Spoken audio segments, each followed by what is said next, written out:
Broadcasting live from the Business RadioX studios in Atlanta, Georgia, it's time for Atlanta Business Radio.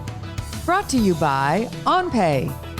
Built in Atlanta, OnPay is the top-rated payroll and HR software anywhere. Get 1 month free at onpay.com. Now, here's your host. Lee Cantor here, another episode of Atlanta Business Radio, and this is going to be a good one. But before we get started, it's important to recognize our sponsor, OnPay. Without them, we could not be sharing these stories. Today on Atlanta Business Radio, we have India Hayes and Herold Raymond with Mini City. Welcome. Thank you. Thanks for having us. Yes, thanks, Lee. Well, before we get too far into things, tell us about Mini City. How you serving folks? Yeah, absolutely. So Mini City is what we call a compassionate tech hub. We're helping the homeless and homeless care providers obtain legal forms of ID at our different customer sites all over Atlanta. We are live with 18 different sites that range from places that some listeners might know, such as Hope Atlanta, the Gateway Center. We're live at youth shelters, and we're just really trying to make sure, especially during these difficult times, that some of our most vulnerable citizens are getting connected to services and ID. Now, why is having ID so important? Yeah. Having ID is super important because without ID, individuals are not able to get access to so many services. So if you think about replacing your passport, your state ID is super hard. But for someone that's experiencing homelessness, it's a real obstacle or barrier. Of the homeless that don't have ID, they're not able to get access to ID, housing, Medicaid, so many benefits. Now, what happens, like what's the path of a person to a homeless person where all of a sudden they had ID at some point and then they don't have it? Like, how does that occur? So that can happen in a variety of ways. So if someone, has ID and then doesn't have it, if you think about it, IDs are very small. They're not, some countries are making strides towards universal or digital ID. But in terms of within our nation, we do have a lot of different forms of paper ID. Birth certificates are still very tangible on paper. So if you're someone experiencing homelessness, it's very easy when you're highly transit to misplace it, to have your stuff stolen. Unfortunately, if someone, especially with youth, if they have family members that don't agree with them, maybe, coming out of the closet or identifying as part of the queer community, they might withhold different documents, not just their ID, but their actual belongings and kick them out. So there's a lot of ways, in women's shelters, we see wives or husbands that, are in abusive situations and their spouse might hold their ID. So it's a lot of different ways you can misplace it or just not have access to it. And then without kind of an identification that is being recognized, that means like no Social Security. You might not be able to get food stamps. Might not be able to get the actual need the stuff that you need on a day-to-day basis. Exactly, Lee. So that's what we really think about our work, and securing ID as the first step of getting them on that road to self-sufficiency for a lot of our homeless users.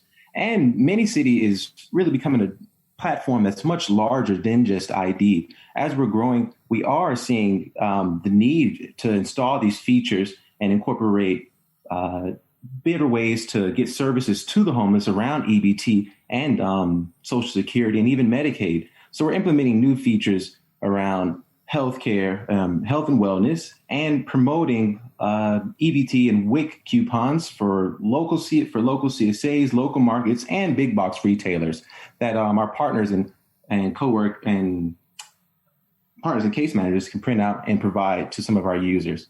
So now, what does a partnership look like? How does an organization team up with you guys?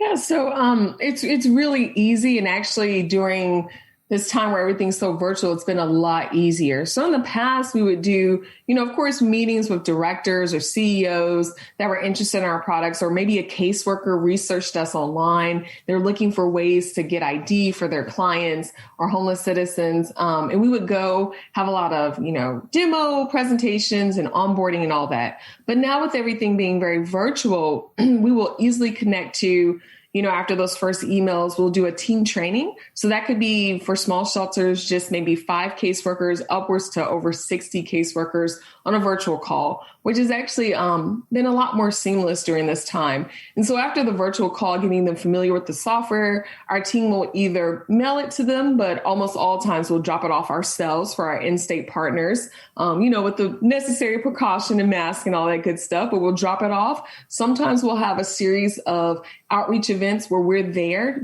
just to get them comfortable. Other groups are more tech savvy and they don't need that. But it's a combination of, digital onboarding, but always having that human connection where they feel like, okay, I can do this. I'm empowered. The more the caseworkers feel like they can use it and understand it, the better they're able to help, their homeless citizens kickstart things with it as well.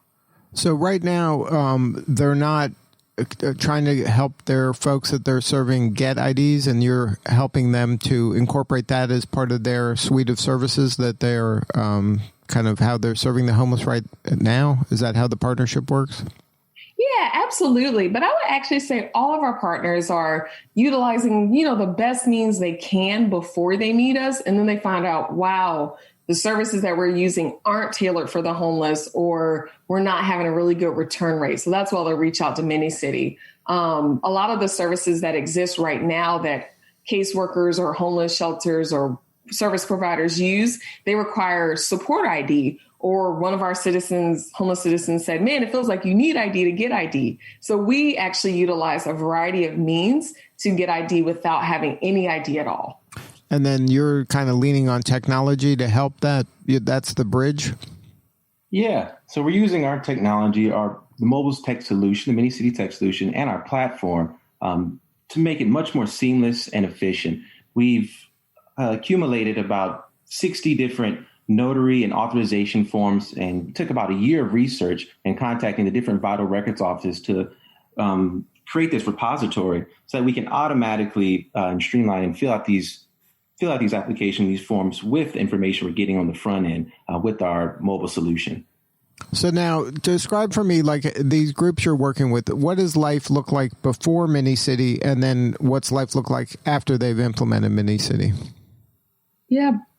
So with some of the shelter sites that we work with, we've looked at, we try to really understand what their pain points are, not just, of course, for the caseworkers, but also for their clients. What are they not able to get access to? What's happening? Some of our shelter sites have said upwards of 90% of the people that they welcome into their program don't have ID. So what does that mean?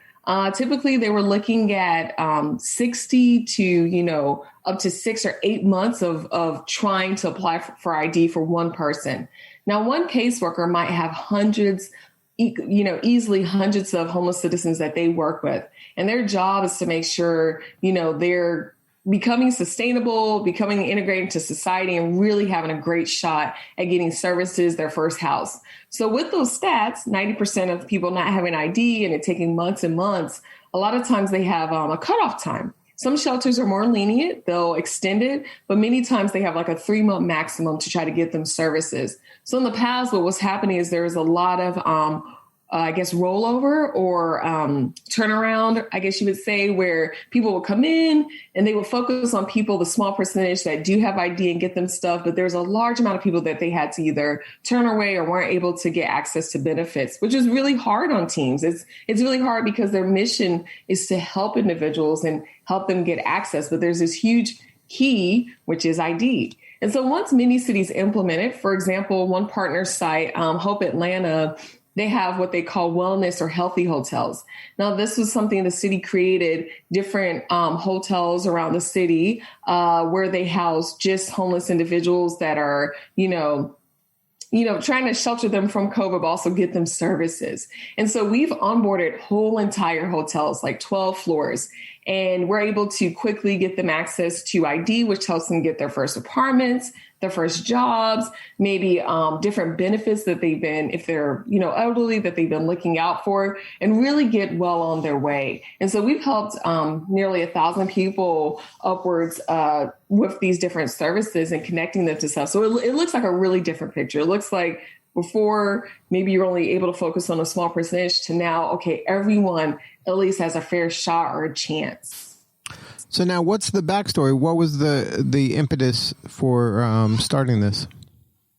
Well, Mini City is really interesting. So when it actually started from like just a really phenomenal panel, actually. I saw a panel on hacking gentrification. How can we make gentrification more inclusive? And I remember being really into it. And I think the Beltline, City of Atlanta, and a lot of other really great tech startup founders and leaders like Joey Womack from Goody Nation, they were hosting it. So afterwards, I ran up to them and said, hey, I have this great idea.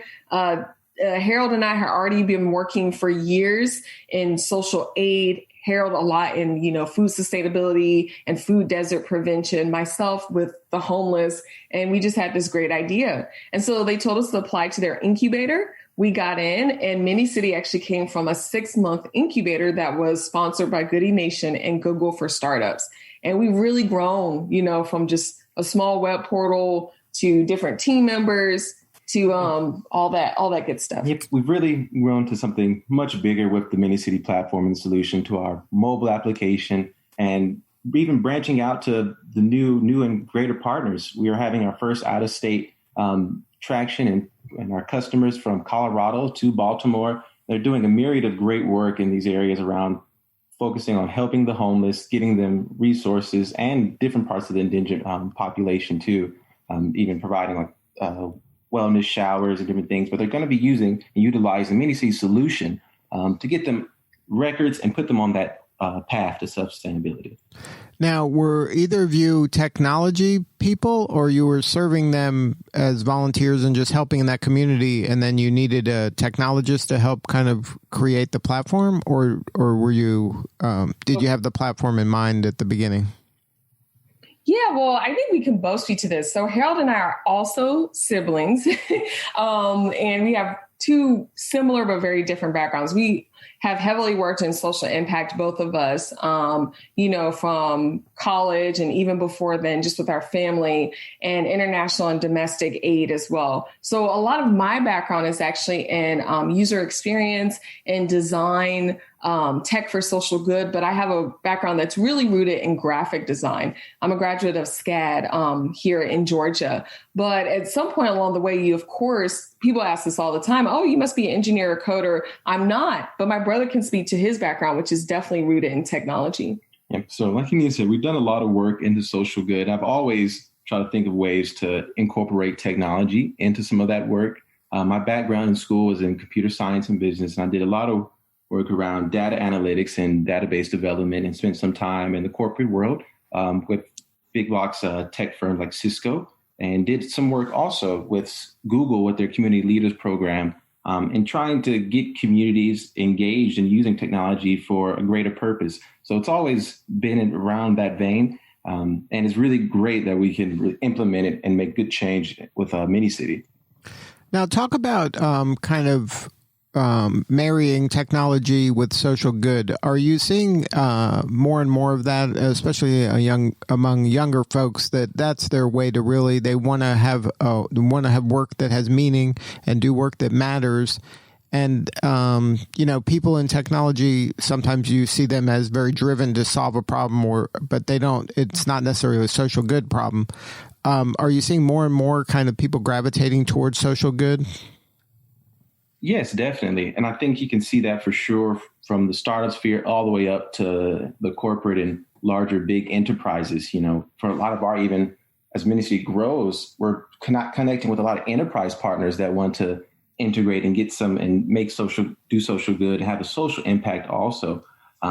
They want to provide certain services and have a larger breadth to their market too. But we're seeing it a lot with the younger generation. We're doing a lot of engaging podcasts and interactions with in the media sphere around letting people understand how tech and social good can really be the forefront of the future. And I will say, Lee, additionally, prior to going full all in with Mini City, I worked at CNN, and again, I'm a SCAD graduate. And looking at, in my role there, I also helped launch a fellowship program. And then looking at the portfolios, I saw a huge shift in the past 5 years, I would say, in incoming, graduates or new interns or new hires really focusing on, flashy or very, like you said, using tech and whatnot to solve something, that's always there. But all of a sudden in the past years, I've seen a huge surge of young designers and technologists who are really committed, and their portfolios show it.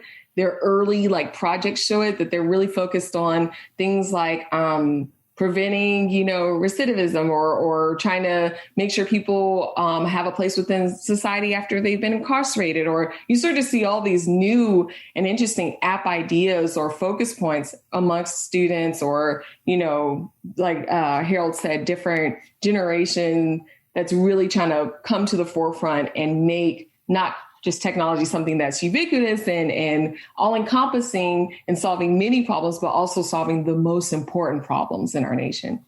Now, talk about the Atlanta ecosystem when it comes to social good. Do you find this to be a good community collaborative and people wanting to help, or has it been tough for you to get traction?